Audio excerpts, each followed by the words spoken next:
দারুণ সুস্বাদু এই পকোড়াটি নিরামিষ দিনে চা, কফি, এমনকি ডাল ভাতের সাথেও বানিয়ে খেয়ে দেখতে পারো। আশা করি ভীষণই ভালো লাগবে। নমস্কার বন্ধুরা, হ্যাপি উইথ গোপা কুকিং চ্যানেলের আরও একটি নতুন পর্বে জানাই তোমাদের সকলকে স্বাগতম। আজকে বানাবো নিরামিষ ছোলার ডালের পকোড়া। তার জন্য এখানে 100 গ্রাম ছোলার ডাল রাত্রেবেলায় ভিজিয়ে রেখেছিলাম। ছোলার ডাল নিয়েছি আর খুবই সামান্য গোবিন্দভোগ চাল নিয়েছি, চালটাও ভিজিয়ে রেখেছিলাম। চাল ও ডাল জলটা ঝরিয়ে নিয়েছি। মিক্সার জারের মধ্যে দিয়ে দেবো ভিজিয়ে রাখা ছোলার ডালটা, দিয়ে দেবো গোবিন্দভোগ চাল, দিচ্ছি দুটো কাঁচা লঙ্কা, ঝালটা নিজেদের পরিমাণ বুঝে ব্যবহার করবে, আর দিচ্ছি সামান্য আদা, দেব স্বাদ অনুসারে লবণ, সামান্য চিনি, এটা তোমাদের পছন্দ হলে দেবে, না হলে দিতে হবে না। দিচ্ছি সামান্য গোটা জিরে, আর দিয়ে দেব সামান্য হলুদ গুঁড়ো।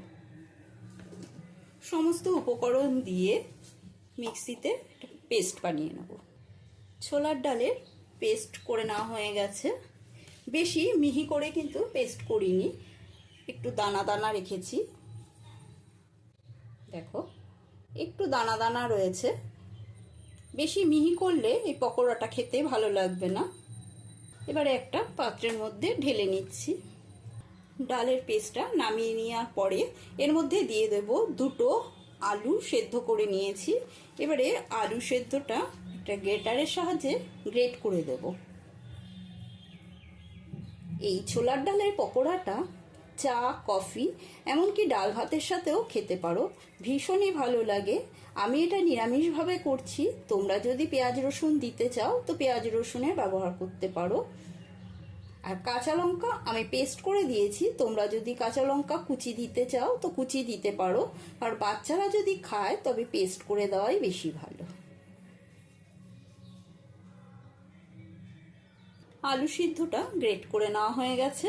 এবারে এর মধ্যে দিয়ে দিচ্ছি কিছুটা গোলমরিচের গুঁড়ো। গোলমরিচের গুঁড়ো দিয়ে দিলাম। এবারে দেব এর মধ্যে 1 চামচ দিয়ে দিচ্ছি পোস্ত দানা দিয়ে দিলাম। এবারে দিয়ে দেবো এর মধ্যে সাদা তিলটা দিয়ে দিচ্ছি 2 চামচ।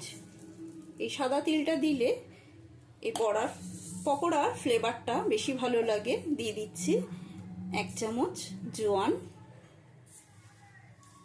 আর দিয়ে দেব কিছুটা কুচিয়ে নেওয়া ধনেপাতা। সমস্ত উপকরণ দিয়ে ভালো করে মেখে নেব। সব কিছু দিয়ে ভালো করে মেখে নিয়েছি। এর মধ্যে কিন্তু কোনো জলের ব্যবহার করিনি। জল দিয়ে দিলে বেশি পাতলা হয়ে যাবে, পকোড়াগুলো ভালো হবে না।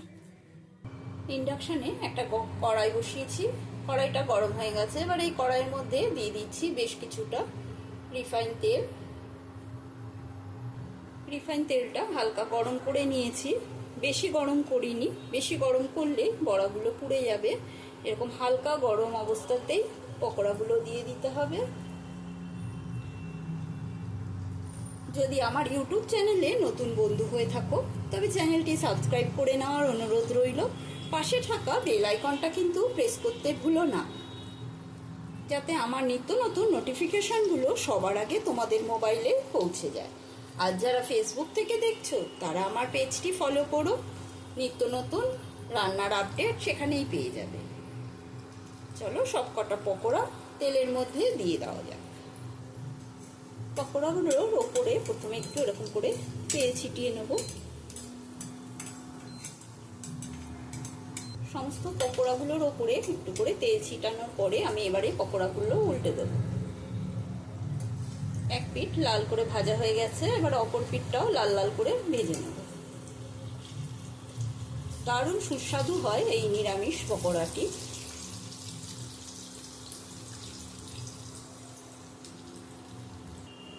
এপিট ওপিট করে ভালো করে পকোড়াগুলো লাল লাল করে ভেজে নিয়েছি। এবারে তুলে নেব।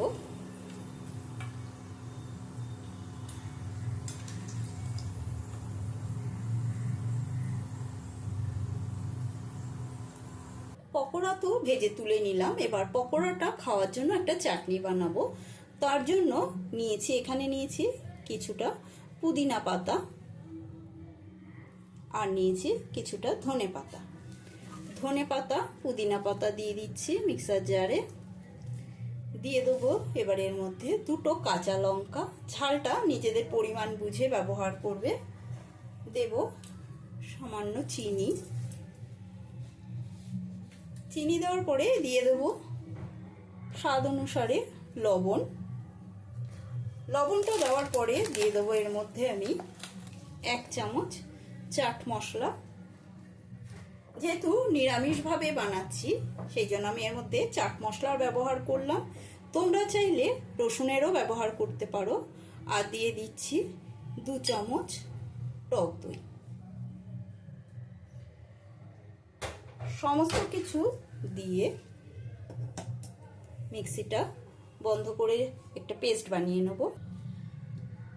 পুদিনা চাটনি বা গ্রিন সস যেটাই বলো কমপ্লিট। এবারে একটা বাটির মধ্যে ঢেলে নেব। আজকের মতো ছোলার ডালের পকোড়া এবং পুদিনার গ্রিন চাটনি কমপ্লিট। আশা করি রেসিপিটি তোমাদের সকলেরই ভালো লেগেছে। গোবিন্দভোগ চালটা দেওয়ার ফলে পকোড়াগুলো কতটা মচমচা হয়েছে দেখো। আওয়াজেই শুনলে বুঝতে পারবে কতটা খাস্তা হয়ে গেছে। আশা করি রেসিপিটি তোমাদের সকলেরই ভালো লেগেছে। লাইক দিয়ে দিও, কমেন্ট করে জানাবে রেসিপিটি তোমাদের কেমন লাগলো। আর বন্ধু বান্ধব আত্মীয় স্বজনের মধ্যে বেশি করে শেয়ার করে দিও। আজকের মতন এই পর্যন্ত। আবারও নতুন কোনো রেসিপি নিয়ে হাজির হব। সুস্থ থাকবে, ভালো থাকবে। ধন্যবাদ।